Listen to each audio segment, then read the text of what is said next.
I was starting to get this abdominal pain that I had no reason to have. So I was seeking out some answers from the doctor. We had all sorts of tests and different doctors look into it. And what they discovered that it was most likely referred nerve pain from some narrowing of the passageways in the back that the nerves go through. But then a very unusual event. You are hit by a drunk driver. Yes. From behind while you're turning into church. Yes. And, you know, the difficulty Easter morning.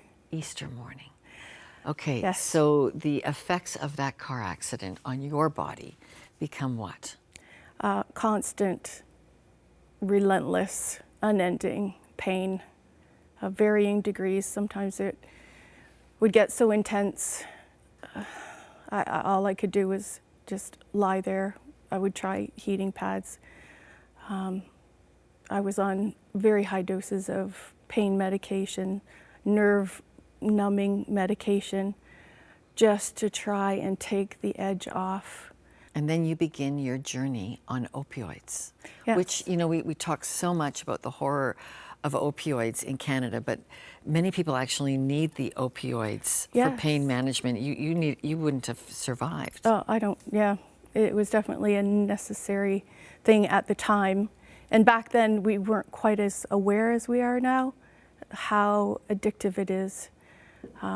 So they were freely giving these pain medications, and actually I saw a specialist, pain management specialist, who was giving me the pain medications and getting it higher and higher, trying to manage it. But it got to the point where I realized no amount of medication is going to actually take away the pain. It's always going to be there. I was on my couch, just having a quiet time with God, praying, not even expecting to hear anything back. But then I heard the Spirit just quietly in my spirit say, I'm going to heal you. Slowly over the summer, I'm going to heal you. By the end of the summer, you will be healed.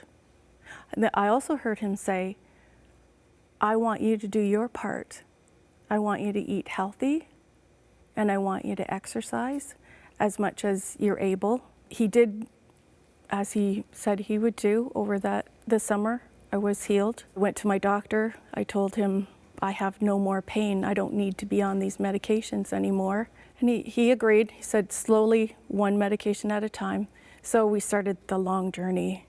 And are you opioid free now? Yes, I am. So tell me the role 100 Huntley Street had in this healing journey. Oh, such a big role. Early on, when I was stuck at home, even not able to attend church, alienated from friends, I would turn on the TV and 100 Huntley Street would be there. And I would hear stories of people, all different types of people. Some I knew because they were famous singers or whatever, actors. Some just everyday people like myself, talking about how God had worked in their lives. Some had healings, some it was emotional, and some had gone through some trauma that I couldn't imagine, and yet God brought them through every step of the way. And every time I heard a story like that, the Spirit would encourage me, lift me up, remind me that it's not just me that's suffering. And God, if God can work in these people's lives and help them, He is also with me. Why did you start supporting us at 100 Huntley Street financially? I really felt led by the Holy Spirit to support 100 Huntley Street financially. And I have all these years, and I'm happy to do it because it has been such an inspiration for me. When I couldn't lift my voice to God, I could just listen and be reminded of the fact that God is with us all the time.